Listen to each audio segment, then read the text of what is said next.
Hello everyone, welcome to my channel.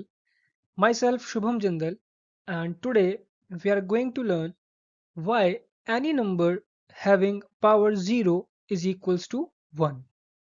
हम ये देखेंगे कि हम किसी भी नंबर को अगर हम लिखते हैं for example 2 to the power 0 तो इसका आंसर हमेशा 1 ही क्यों आता है, या फिर अगर हम लिखें 3 टू द पावर 0 तो इसका आंसर 1 ही क्यों आएगा, या फिर 900 टू द पावर 0 इसका आंसर 1 ही क्यों आएगा, यानी कि a टू द पावर 0 इसका आंसर 1 क्यों आएगा, यानी कि a की कोई भी वैल्यू हो तो अगर उसकी पावर 0 है तो उसका आंसर हमेशा 1 क्यों आता है। इस बात को देखते हैं। पहले हम स्टार्ट करते हैं मेथड 1 से, है ना। फर्स्ट मेथड देखते हैं। दो तरह से मैं आपको इसका प्रूफ सिखाऊंगा। आप पहले मेथड 1 देखो कि मेथड 1 आपसे क्या कहता है। फॉर एग्जाम्पल अगर मैं इसका एग्जाम्पल लूँ 2 वाले का, तो अगर मैं 2 टू द पावर 5 आपसे पूछूं तो आप क्या बोलोगे? 2 multiply by 2 multiply by 2 multiply by 2 multiply by 2, 5 times आप 2 को मल्टीप्लाई कर दोगे और इसका डायरेक्ट आंसर आ जाएगा 2 टू ज़ा 4, 4 टू ज़ा 8, 8 टू ज़ा 16, 16 टू ज़ा 32, यानी इसका आंसर आ गया 32। अगर मैं आपसे पूछूं 2 टू द पावर 4 तो आप बोलोगे 2 को 4 टाइम्स मल्टीप्लाई कर दो, दैट्स इट। इतना ही सिंपल है। 2 टू ज़ा 4, 4 टू ज़ा 8, 8 टू ज़ा 16, इसका आंसर आ गया 16। अगर मैं 2 टू द पावर 3 पूछूं तो 2 मल्टीप्लाई बाय 2 मल्टीप्लाई बाय 2, इसका आंसर आ गया 8। अगर 2 टू द पावर 2 पूछूं तो 2 मल्टीप्लाई बाय 2, इसका आंसर आ गया 4। अगर 2 टू द पावर 0 पूछूं, सॉरी, अगर 2 टू द पावर 1 पूछूं इसके बाद, तो इसका आंसर आ जाएगा 2। क्लियर है इतनी कहानी। अब आप यहाँ से देख के क्या समझ रहे हो कि अगर हम इसको ध्यान से ऑब्जर्व करें तो हमें देखने को ये मिल रहा है कि यार यहाँ से हम पावर एक कम कर रहे हैं तो यहाँ पे हमें 2 से डिवाइड करना पड़ रहा है।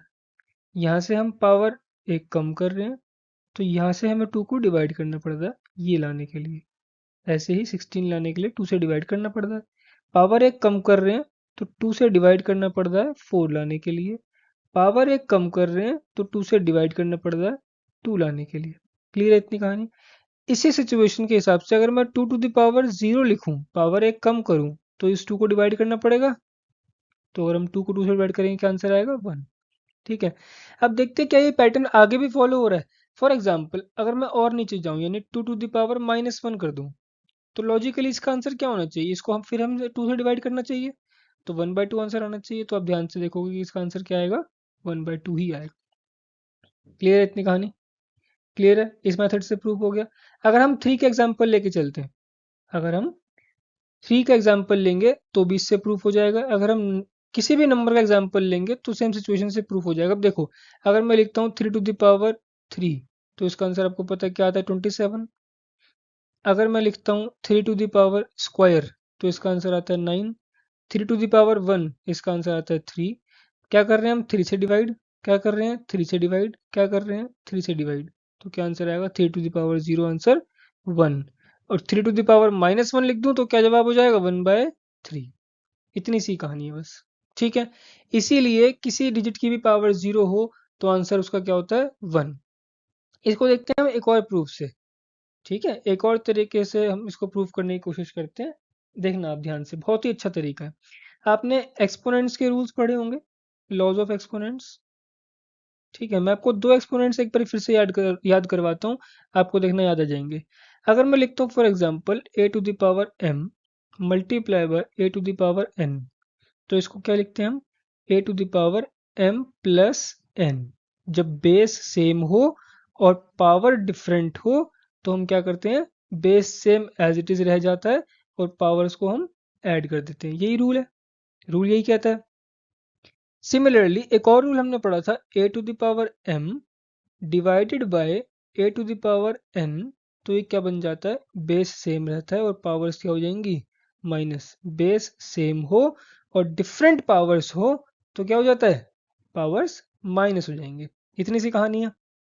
ठीक है जी।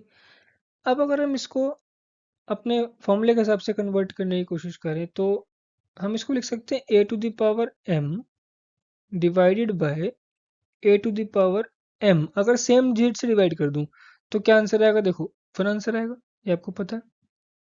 अगर हम किसी भी चीज को डिवाइड करेंगे किससे? सेम नंबर से, तो आंसर हमेशा क्या आता है? 1 आता है। ये बात आप सब लोग जानते हो। हमें क्या करना था, a टू द पावर 0 को इक्वल्स टू 1 प्रूव करना। क्लियर है। इस सिचुएशन के हिसाब से a to the power m divided by a to the power m लिख सकता हूँ। सेम सिचुएशन को a to the power m minus m लिख सकता हूँ। इस रूल के अकॉर्डिंग बेस सेम है और पावर्स भी सेम है, तो मैंने पावर्स को क्या कर दिया, माइनस कर दिया। अब इसको मैं a टू द पावर 0 लिख सकता हूँ, तो आंसर क्या आएगा 1। देखो a की पावर m से a की पावर m कट गया, तो इसका आंसर क्या आ गया 1। और न्यूमेरिकल फॉर्म में लिखना होगा तो क्या आंसर क्या आ जाएगा, a to the power 0। Similarly अगर 2 टू द पावर 4 लिखी हुई है और 2 टू द पावर 4 लिखी हुई है, तो इसका आंसर क्या आएगा 1 आएगा। अगर 2 टू द पावर 0 लिखी हुई है तो इसको मैं क्या लिख सकता हूँ, 2 टू द पावर 2 लिख लो, divide by 2 to the power 2 लिख लो, इसका आंसर क्या आ जाएगा 1। ठीक है। ये बेस सेम है और पावर्स क्या हो जाएंगी माइनस, तो आंसर क्या आ जाएगा 2 टू द पावर 0, और कट करने के बाद आंसर क्या आ जाएगा 1। यहाँ से प्रूफ हो जाता है कि किसी भी वेरिएबल या फिर कांस्टेंट की पावर 0 होगी तो उसका आंसर हमेशा क्या आएगा 1। Thank you.